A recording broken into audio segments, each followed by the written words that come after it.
Mi nombre es Nelson Javier Moncada Díaz. Este video corresponde al análisis del artículo seleccionado de la fase 4 del seminario de proteómica. El artículo seleccionado es el que lleva como título Perfil proteómico cuantitativo relativo del calostro bovino y la leche de transición al inicio de la lactancia. El artículo tiene como autores a Hannah Masterson, Don F. Callahan, Michael Donovan, John Paul Murphy, Cathy Sugre, Rebecca Owens, Rita Hickett. El país de origen donde se lleva el estudio fue Irlanda. Los centros de investigación fueron el Teac Food Research Center, el Moore Park, el Vista Milk SFI, Research Center, el Departamento de Biología de la Universidad de Maynooth y la Escuela de Ciencias de la Alimentación y Nutrición de la Universidad College Cork en Irlanda. La revista donde se publicó este artículo fue la International Dairy Journal en el 2024. El contexto. Este artículo lo que busca, o bueno, sí, lo que buscó fue generar un perfil, pues revisar el perfil proteico del calostro y al momento de que este calostro pasa a ser una leche de transición. Entonces, ¿por qué? Porque era algo que no se había hecho en Irlanda, no se tenía analizado este proteoma en este país. Entonces, un poco de contexto es que el calostro es esta primera leche que toman los terneros a los minutos de nacer, cuando ya logran ponerse de pie. Esto es lo primero que toma el ternero, ya que en esta primera leche lo que hace es transferirle al ternero toda la inmunidad, todos los anticuerpos, todas las defensas que él necesita en estos primeros meses de vida. Y de ahí, después de esta leche, la leche empieza a bajar la concentración de estas proteínas de inmunidad para aumentar las proteínas grasas, con el fin de ya no darle defensas al ternero, sino darle grasas para que éste empiece a crecer, empiece a aumentar su peso. Entonces, pues como bien lo decía, pues el objetivo principal del estudio fue caracterizar el perfil de las proteínas a medida que la leche transiciona de calostro a leche ya de nutrición normal, digámoslo de alguna manera. El estudio fue de 0 a 5 días nomás.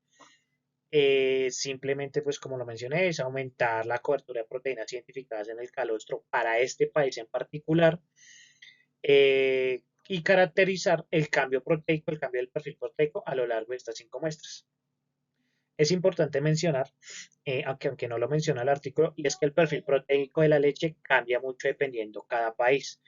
¿Esto porque tenemos que tener en cuenta estaciones, tipo de alimentación, método de explotación el que tengan? Entonces, la leche latinoamericana es muy diferente a la leche que producen en Europa. Entonces, digamos que por eso los autores hacen la aclaración de que en Irlanda no se ha hecho este análisis proteico, por más de que en otros países ya lo han hecho. Entonces, para la metodología utilizaron 6 vacas Holstein Friesian. Es una raza lechera, es una vaca lechera. Las dividieron en dos grupos: 3 vacas de primera lactancia o de primer parto, con 3 de tercera lactancia, que ya eran lo que se les conoce como multíparas.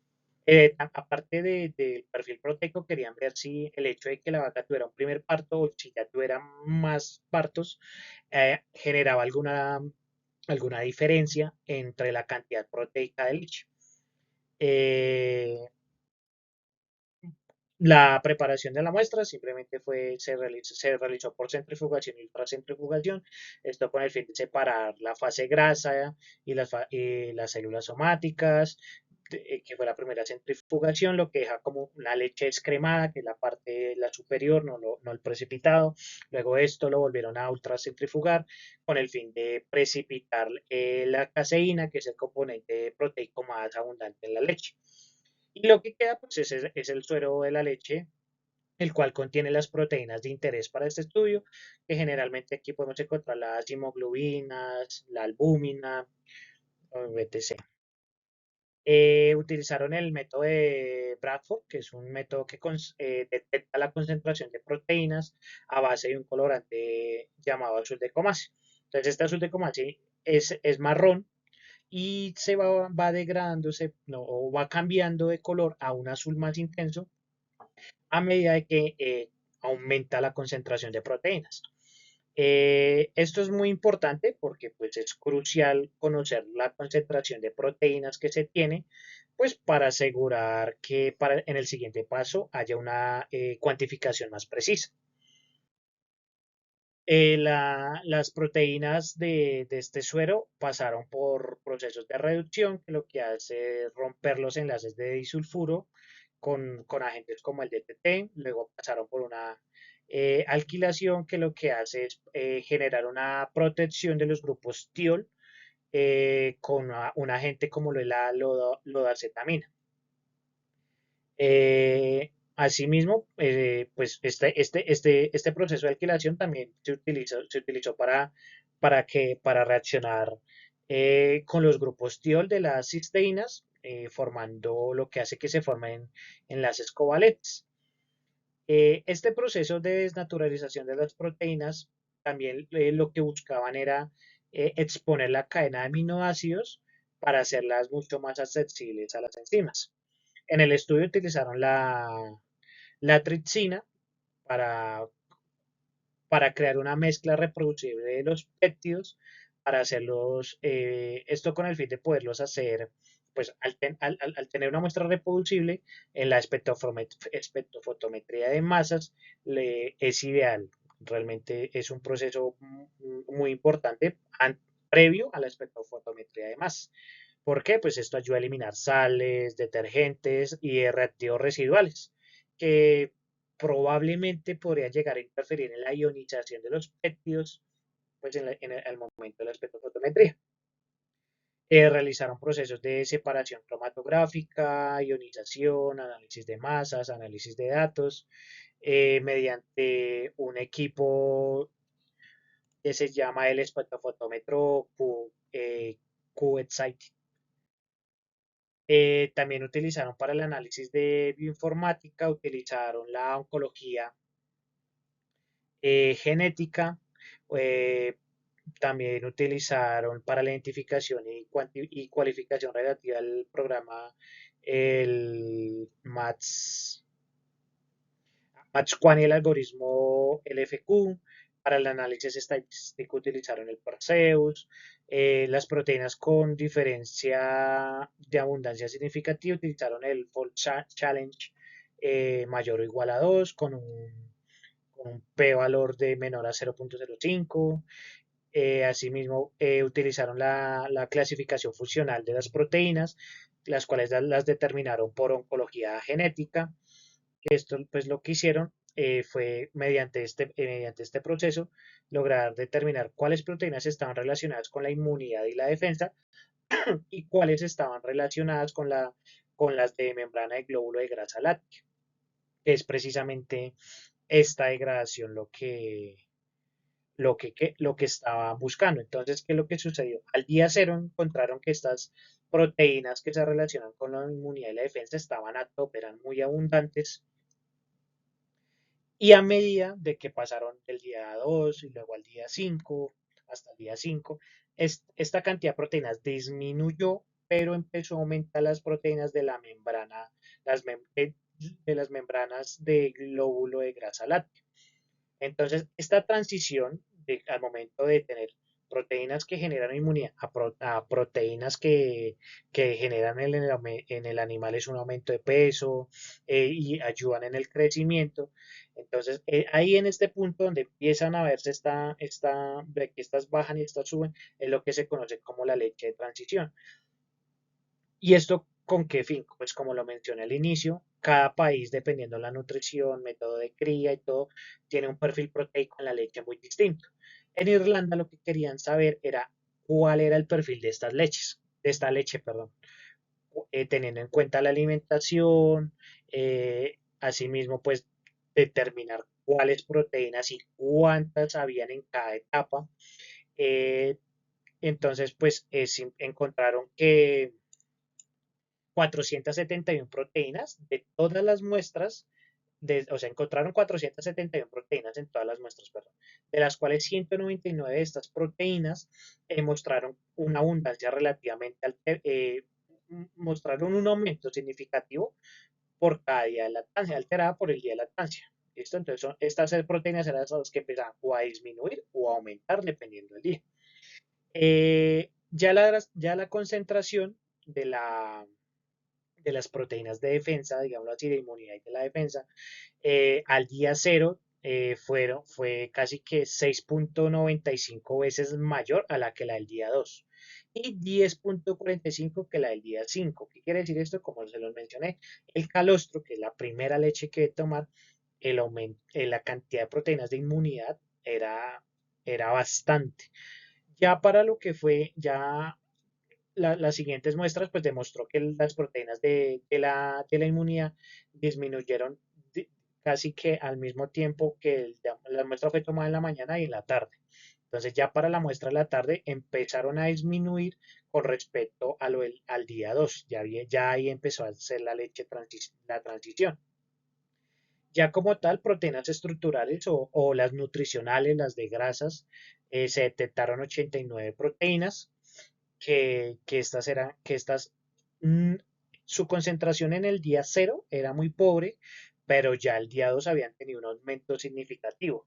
¿Qué quiere decir esto? Que las vacas prácticamente desde el día, digámoslo uno, el día uno, la leche ya empieza su transición para volverse cada vez más nutricional, con mayor aporte de grasas hacia el ternero que el tipo de leche que la que se conoce como el calostro. También es importante saber de que la leche de calostro tiene una tonalidad diferente a la leche ya, no sé, del día 5 de ahí para arriba.